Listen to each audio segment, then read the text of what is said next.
C'est un ensemble de prédictions sombres de la part du FMI. L'agence réduit les prévisions de croissance mondiale pour 2023.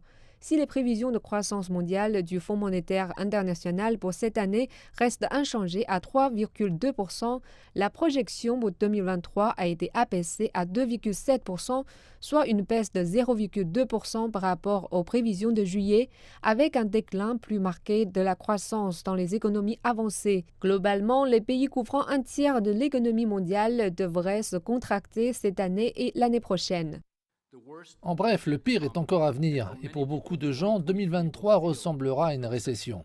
Les responsables du FMI ont déclaré que trop de pays à faible revenu étaient proches du surendettement ou s'y trouvaient déjà. Ils appellent à une restructuration ordonnée de la dette par le groupe des 20 nations afin d'éviter une crise de la dette.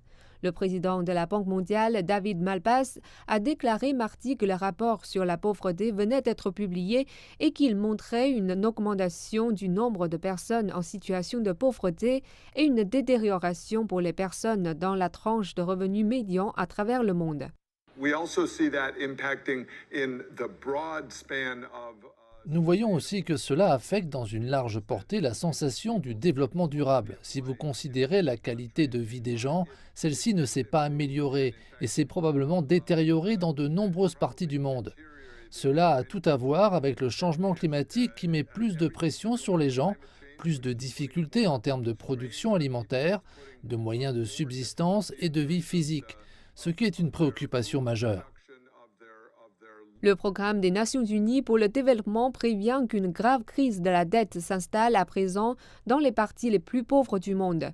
Le PNUD estime que 54 pays, près de la moitié de l'Afrique subsaharienne, nécessitent un allègement immédiat de leurs dettes pour éviter une pauvreté encore plus extrême.